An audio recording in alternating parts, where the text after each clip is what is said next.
Kindiki kaka jalup jatend piny mar adek ma pacho kae bwo katiba manyien ka gilero ni thich oko e apisi mar Rigathi Gachagua ne en tim andhoga. Gikwayo sirikal mondo ochop singo duto mane gimiyo jopiny kama oting'o jiwo arita makare, geng'o lal mar ngima e yore ma ok ler, miyo Gachagua ratiro makare kaachiel kod bero ochumi ma pacho ka.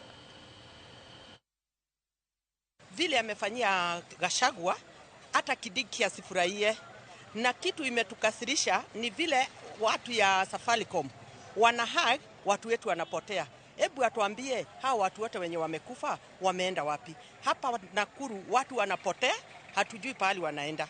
Kwa hivyo sisi tunakasirika kwa sababu alikuja na njia ya kanisa. Kumbe alikuwa shetani mkubwa. Hata heli tungekaa na Raila kwa sababu watu walikataa kusikia uhuru. Sasa venye kuko mimi kitu yenyewe mimi sijaona ikuwa mzuri hata kidogo. Sababu huyu jamani kama kuwekelewa mambo mingi za kuwekelewa. Na nikuulize leo anaapisha kumwapisha kwake. Mimi sijafurahisha na hiyo kitu kama hiyo kusema kweli.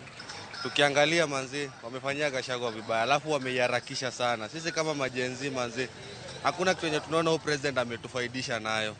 Akisema mambo ni kupanga na kutenga, kazi ni kutuua sisi kama mavijana. Warudi wakatuambia sijui watatupatia kazi. Kazi yenyewe ni kutuua. Sasa tunauliza kwa Kenya hii kama tunaelekea wapi manzi.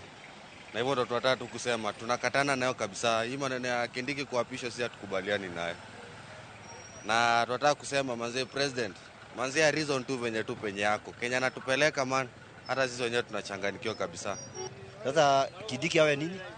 Awe mdogo wa Ruto. Na president tumwambie ametufinyia sisi watu wa chini sana. Kila saa ni kotini.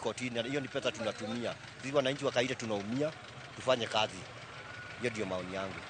Wakati huu mahali tumefika, taifa ni kuu kuliko mtu yeyote. Iwe ni huyo Kindiki, ni huyo Gachagua. Taifa ni kuu kuliko mtu yeyote, hata kiongozi aliyepo. Sababu hii Kenya ama hii nchi yetu ina watu milioni 50.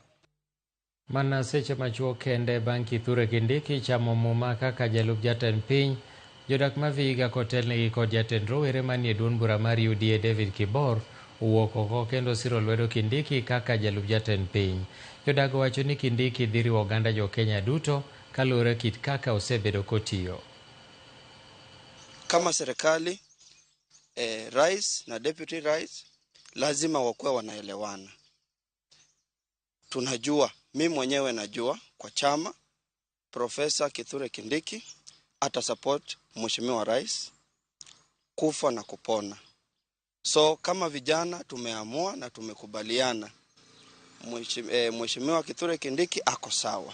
Watu ambao wanakuja kwa serikali inafaa ikuwe moja. Hapana tukue na serikali mbili. Serikali ni moja lakini watu wanagawanyika huku na